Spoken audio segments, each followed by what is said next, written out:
Salmanan. Um,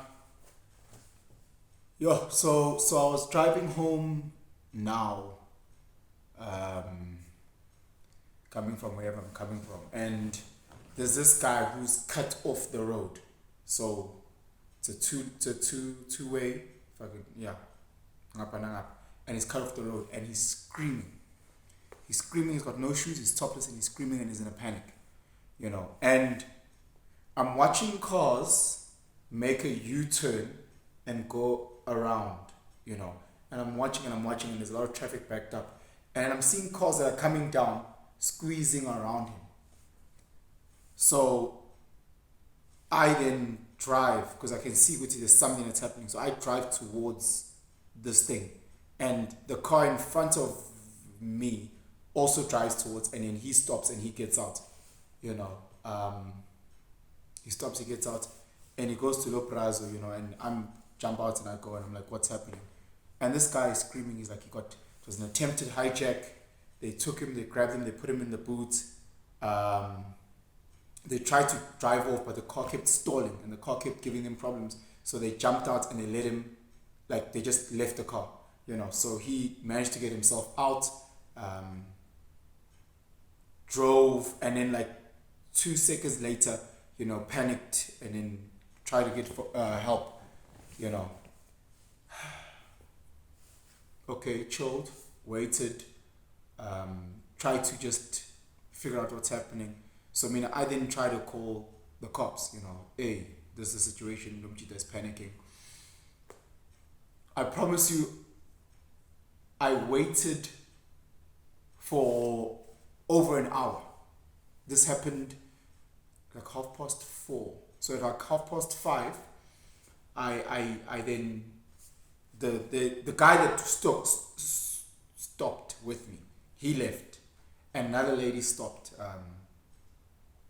Another lady stopped, flagged down. We eventually managed to flag down one of those 911 emergency vehicles, and then they said, okay, sharp, you guys can go while they wait for the cops. Cops called me probably 30 minutes ago or something, just to get my side of the situation. So that was 2 hours after I called him. Guys, we live in the most horrific state. Our government has fucking let us down. It's done. It's done with the government, guys. It takes 2 hours for cops to get to a crime scene. Like 2 hours. Two hours. From where I stay to the police station, if I were to drive 10 minutes. And when I called, the lady that I was speaking to said, no, so I'll deploy a manje, So in my mind, wherever they're coming from, let's give them 15 to 30 minutes, I guess. Even though it's an emergency, understanding South Africa, I was trying to budget for that. 2 hours. In that hour of sitting and waiting with this guy, I'm realizing he's jetty up car, and the way that, and I was like, this guy's suspicious here, So I started asking him questions around what's happening. He's panicking, he's edgy, keeps looking over his shoulder, and I'm like, no, this guy's fucking high, So I'm asking him, hey, bro, what were you taking? What are you on? He's like, nothing. I was like, nah, bro, the cops are coming, so you better tell me what the fuck is happening, or else you're gonna get in shit. So then he says, okay, no, he's on cat. And I was like, okay, fuck. So this hijack could have happened, or this guy could have fucking hallucinated and thought there was a hijack. Be that as it may, he cut off the street and he's screaming for help. Now, as fucked up as the cops are, as fucked up as this government is, us citizens, there's this line that evil prevails when good men fail to stand up against it. Yo, guys, we fucked up as a people here. Guys, it's us. It's like, oh shit, it's not happening to me, let me drive past. The number of times I see, like, people just drive past an accident scene or drive past someone with a flat tire or whatever. Yes, I get it. The government fucked up because there's too much crime. So you might stop on someone who's pretending to have a flat tire, next thing you get hijacked. I get that. I truly get that. But there has to be a time where us as people need to say enough is enough, guys. Like literally people were driving past this guy. So let's say he's having an episode and he's hallucinating and he's crazy. This guy might run into traffic and kill himself. This guy, he might actually take his car and drive into you. He might drive into your mom's car. He might he might hurt not just himself, he might hurt your loved ones. But because we're so selfish, we can't stop and assist someone. That's how toxic society has become, where everybody's so fixated on themselves and where they need to go. It's easy to blame the government. I just spent the whole fucking beginning of the video blaming the government and the fucked up police system, and it's easy. But we drive past these fucking places. I see potholes in my area, potholes that I could help, but we're not doing that. You know, I see in my complex, I see when I drive around and I'm going, it's us. And it's cool because you think you've got it until one day something happens to your family member. And I'm not trying to be like, oh, Pinson is not trying to, it's not, we live in fucking South Africa, guys. It's going to happen. Some criminal activity is going to happen to someone that you love. And at that time, you wish that the good men around that situation stand up and do something. You wish the day that your girl gets mugged, that Amajita around go fuck that and they stand up and they go help.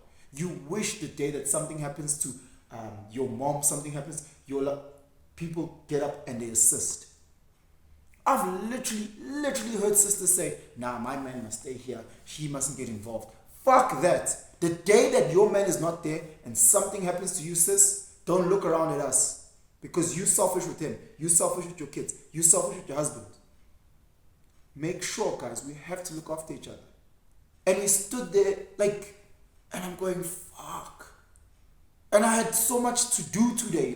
I'm just going, this has thrown me an hour off. But shit, if I don't sit here and wait for another person who I can tag in, because with the community, this is the shit. It makes it a lot easier. If the community all gets involved, it makes shit a lot easier.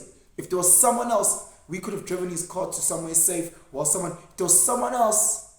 But unfortunately, it's Babili. And then this guy leaves, and then another old white granny helps. This is another thing.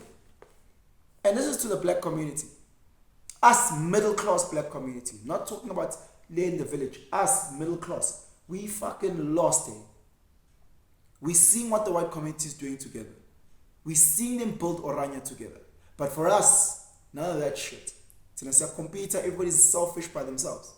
And then I promise you, we're going to bitch and moan on Twitter, because that's what we're good at. We're going to bitch and moan in our little pockets, because that's what we're good at, instead of working together. Lomchita is an Indian guy who was screaming on the side, and the guy who stopped was another Indian guy. I wonder how many black brothers would have stopped for another black brother if there was a black brother right there. How many black sisters would have stopped if there was a black brother? Old white granny stopped. In 2010, we were in a very, very bad accident. Myself, my brother, my nephew, good friends of mine, we got a very, very bad accident, and we got, I don't know what it's called, T-bone, I don't know what it's called. But we got hit on the side by this old, elderly Afrikaans couple. Highway. Cars coming past, about 10 cars stopped for that white old couple. More! And all of them were white people. Every time white people stopped, they stopped. They said, all right. To them, not one fucking car stopped for us. We're the ones that got hit. We're the ones, the victims in this shit. Black cars just two. And I go, oh my God, as a community, you're so fucked. We're not helping. We're not helping each other. The times that we are, it's a pockets, gwa. I remember growing up, the taxi rank was probably the safest place that you could be. I don't know if that's the case right now. Knowing full well, Guti, if you snatched a purse in the taxi rank, Amachita would fetch you. And they would fucking dominate you. And that's the last time you do that. I don't know if today we can walk around those spaces. Our sisters are too fucking scared to go to a garage. Cops aren't helping them because they fucked. What are we doing as brothers? Nothing. We're not looking after each other, guys. We're not looking after each other. All we're doing is bitching and moaning. Oh, ANC, okay, fuck, they fucked. We got it, right? It's on the page. What are you doing? Nothing. Pop bottles, yellow bones. That's what you guys know. Anyway, guys, the passion comes with love. The passion comes with love because I need us as a community to do better. I really need us to do better, and I need us to look after each other. We need to build. We need to grow. Yantanda, have a fantastic day.